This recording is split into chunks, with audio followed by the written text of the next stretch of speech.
This is one of the more annoying missions in Armored Core Lost Raven, as we get attacked by sperm missiles. Like, tell me I'm not the only one who thinks of that, bro. That trail is very sus. As I get hit from the back from an unexpected missile. And these ones do lots of damage. Generally, the slower the missiles, the more damage they do. So I'm pretty much having to hop around like I'm fighting an AC, when I'm just fighting standard MTs. So today I'm rocking the version 2 of my AC, which is the one with the most weapons. So we've got the back missiles, we got the extensions, and I've swapped the Pixie 3 for a linear rifle again, because I really need that extra range. Now one annoying thing about these flying these flying MTs is annoying because for some reason my linear gun is unable to get a good hit on them unless I get really close. What? Oh my. Okay, Jack, like you know anything, bro. I've already beaten you and you're so easy. Yeah, you act like I have a choice, Sheila. There's no retreat option.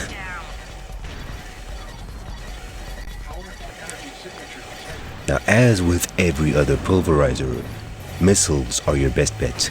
I'm rocking the Kinoras with the extension that has 36 missiles.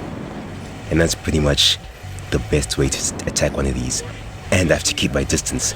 And once again, those beams from the pulverizer are doing so much damage.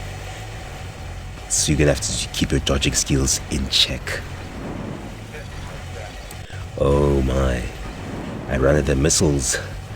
Time to drop them and pick up the linear gun.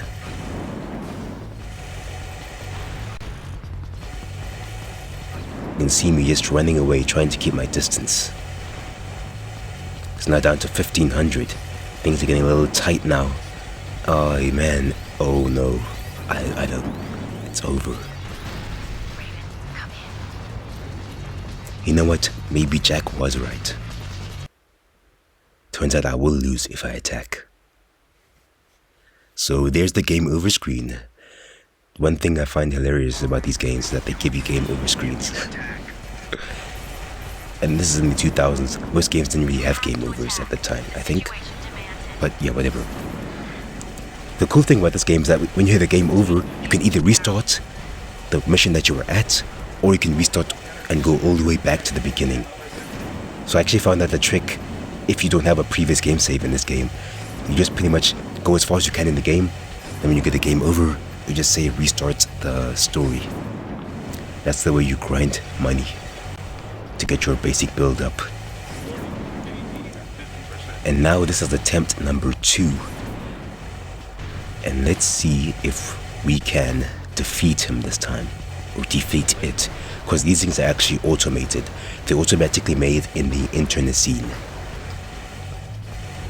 which is the thing underneath Cirque City. So if you played this game and you've had some of the endings, then yeah, that area that you see at the end of the game, that's the internecine. That's where these pulverizers are made. And if you played Nexus, you understand that place was, I think, discovered by Navis or however you call them. Once again, we ran out of missiles, and now it's time for us to use that linear gun. But you can see me, I'm just running away, because that's about the only thing I can do. But you can see my legs are sparking a lot, so it might just be over again. I hope not. Maybe I'll win this one, barely. Never give up, as they say. Oh, as he gets closer. Oh no. Ah, dang. Now you see what I mean. This mission is not easy.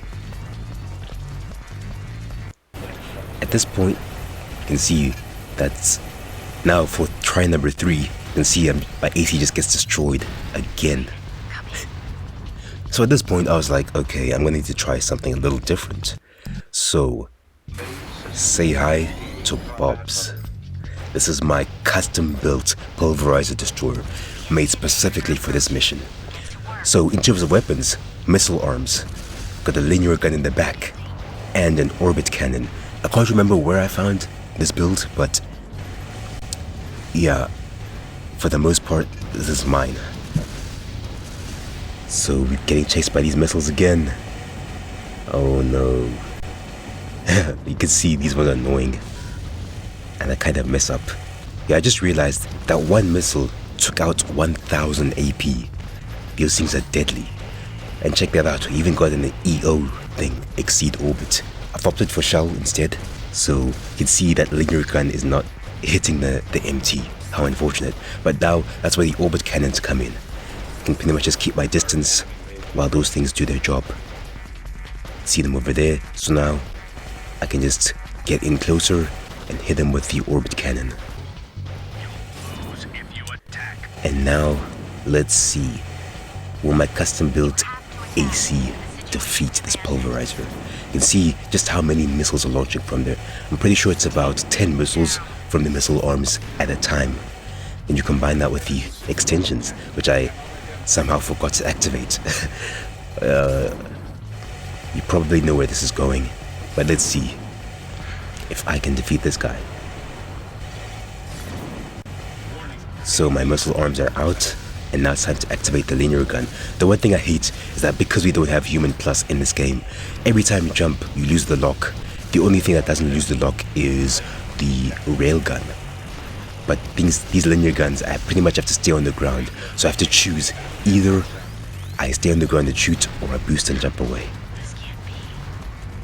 Yeah, that's exactly how I feel, Sheila.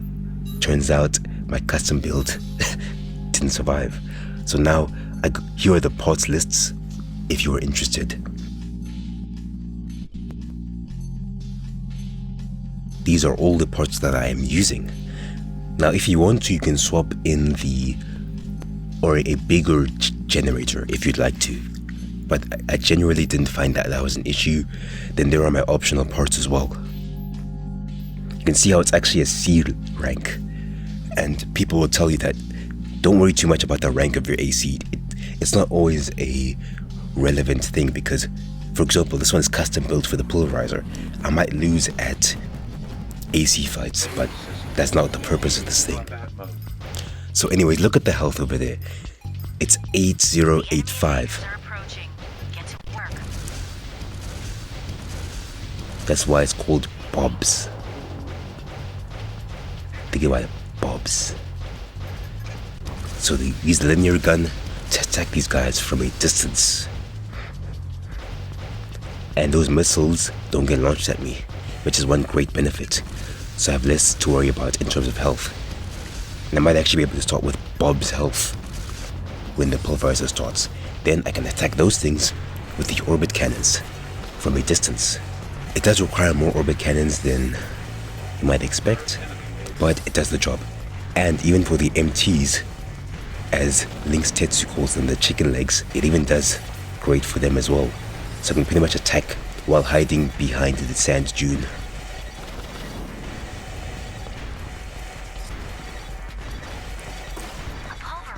And then you just drop the orbit cannons, and now let's see if I'm ready. So, extensions activated. And one thing I love about the missiles is you only need to get a lock on for like a couple of milliseconds and you can shoot the missiles and land a couple of hits. Meanwhile, with like standard guns, you kind of have to keep them in the lock box the whole time. So with a situation like this where we're trying to avoid getting cornered by the pulverizer, that's where these missiles come in very handy. And just like that, we defeat the guy with leftover ammo.